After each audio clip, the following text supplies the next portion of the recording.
How can business communication skills improve your ability to gain vision buy-in?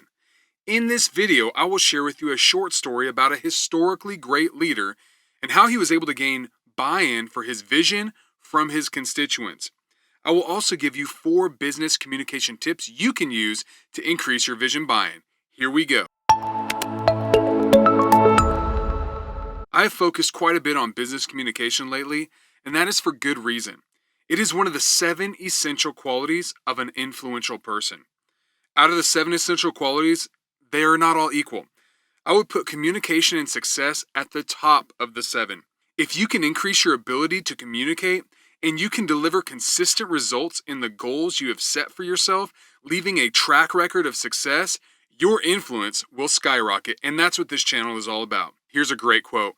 Dissatisfaction and discouragement are not caused by the absence of things, but the absence of vision. Another way to say this would be the absence of meaning.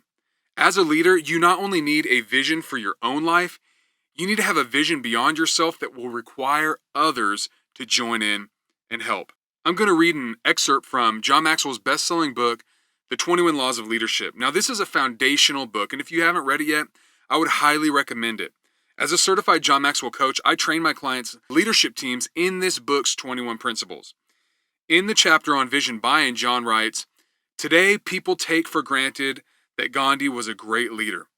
But the story of his leadership is a marvelous study in the law of buy-in. Mohandas K. Gandhi, called Mahatma, which means great soul, was educated in London. After finishing his education in law, he traveled back to India and then to South Africa. There, he worked for 20 years as a barrister and political activist. And in that time, he developed as a leader, fighting for the rights of Indians and other minorities who were oppressed and discriminated against by South Africa's apartheid government. By the time he returned to India in 1914, Gandhi was very well known and highly respected among his countrymen. Over the next several years, as he led protests and strikes around the country, people rallied to him and looked to him more and more for leadership. In 1920, a mere 6 years after returning to India, he was elected president of the All India Home Rule League. The most remarkable thing about Gandhi isn't that he became a leader in India, but that he was able to change the people's vision for obtaining freedom. Before he began leading them, the people used violence in an effort to achieve their goals. For years, riots against the British establishment had been common. But Gandhi's vision for change in India was based on nonviolent civil disobedience. He once said, "Nonviolence is the greatest force at the disposal of mankind. It is mightier than the mightiest weapon of destruction devised by the ingenuity of man. The leader finds the dream and then the people. The people find the leader and then the dream." You know, there's an old public speaking saying that says, if it's cloudy at the podium, it's a fog in the seats. And if you are unclear about your vision, you will not be able to communicate it to others successfully. John is recorded as saying that good leaders must communicate vision creatively and continually. However, that vision doesn't come alive until the leader models it. Now, let me break this quote down for you. Your responsibility as a leader is to communicate your vision first and foremost clearly. When John says communicate the vision, he means communicate it clearly. After being mentored by him for many years, I know what he's saying here. And how do you communicate more clearly? Well, you've got to know the purpose for your communication. And in this case, it's to communicate a vision. Why is this idea important? And not only why is it important to you, but why is it essential to the people that you're communicating to?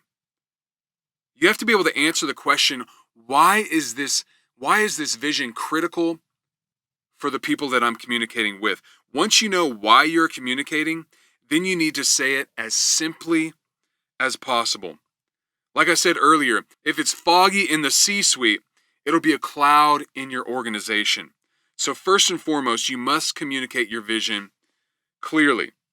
And how do we go about doing that? And John says communicate your vision creatively. Well, the first step in communicating your vision creatively is sharing your vision early with as many key influencers in your organization as possible. And I didn't say key leaders or key managers. I said key influencers. There are people in your organization that carry influence beyond a title. And I'm going to spend some more time on this point because I believe this is the most important point out of the four that I'm going to share with you. Business people don't always see themselves as creative, so sometimes you just write off that creative process. You think you can outsource creativity, but as the leader of your organization, you have to dig in. You have to do the hard work of being creative and finding creative ways to communicate your vision. And one of those ways to do that is to share the vision with as many people outside of the C suite as possible. Take some time, understand how they hear the vision, how they respond when you share that vision with different people. Listen to their feedback, make adjustments to how you share it, and maybe even make adjustments to the vision based on the feedback that you receive. Maybe you haven't thought of enough key constituents. You haven't thought of all the people that your vision is going to affect. And so people are going to give insights. And there's a great example of this. Consultant and speaker Thomas Wettelsberg wrote in the Harvard Business Review about his experience in leveraging the power of your team members. And he writes this, he says, a small European company's management team was wrestling with a lack of innovation in its workforce. The managers had recently encountered a specific innovation training technique they all liked, so they started discussing how best to implement it within the organization. But sensing that the group lacked an outside voice, the general manager asked his assistant, Charlotte, to discuss. I've been working here for 12 years, Charlotte told the group, and in that time, I have seen 3 different management teams try to roll out some innovation framework. None of them worked. I don't think people would react well to the introduction of another set of buzzwords. Charlotte's observation prompted the managers to realize that they had fallen in love with a solution, introducing an innovation framework before they fully understood the problem. They soon concluded that their initial diagnosis had been wrong. Many of their employees already knew how to innovate, but they didn't feel very engaged in the company, so they were unlikely to take the initiative beyond what their job descriptions mandated. What the managers had first framed as a skill set problem was better approached as a motivation problem. They abandoned all talk of innovation workshops and instead focused on improving employee engagement by, among other things, giving people more autonomy, introducing flexible working hours, and switching to a more participatory decision-making style. The remedy worked. Within 18 months, workplace satisfaction scores had doubled, and employee turnover had fallen dramatically.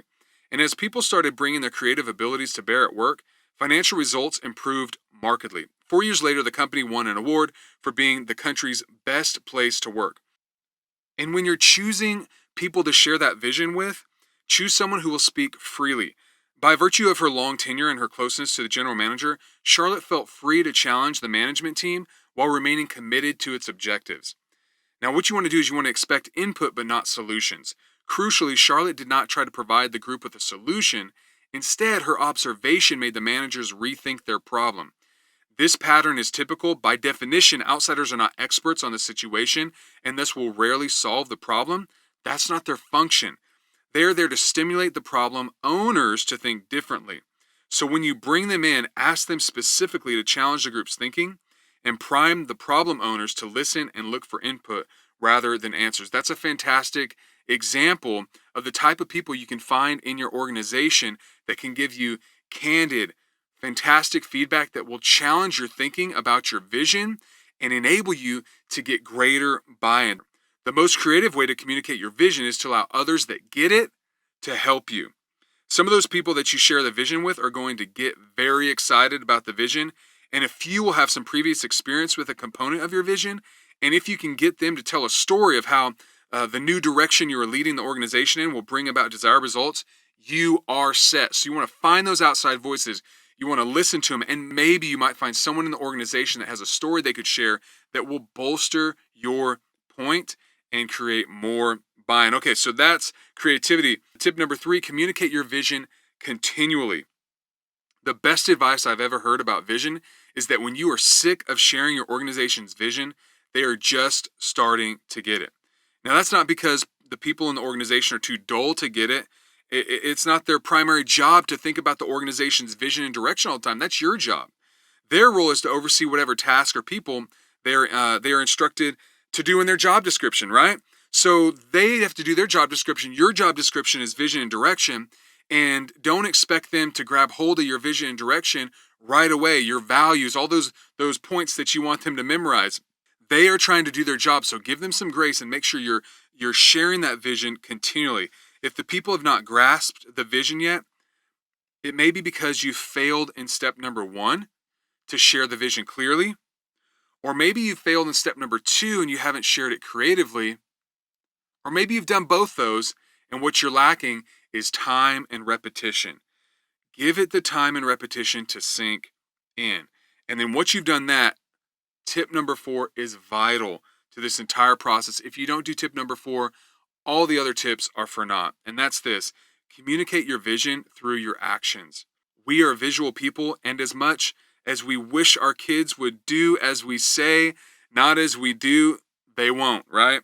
They will always follow what we do in a more significant way. And the same is true with the teams that we lead. Those are 4 tips of how you can communicate your vision, increase your business communication skills to get greater vision buy-in from your team, from your constituents, from your group, your nonprofit, whoever it is. Go ahead, use these tips. Tell me which ones you've used and what worked for you. And if you have some additional tips, please put them in the comments. I would love to hear from you. If you found value from this content, please like and subscribe to the channel. I would love to connect with you more and make sure that you get all my new content in your inbox. Remember, increase your influence, realize your dream. If you found value from this video, please like and subscribe to the channel. To receive the free influence assessment, simply click on the link below that says Influence Assessment. If you have any questions or comments about influence, please comment below and I will look forward to connecting with you. Always remember, increase your influence, realize your dream.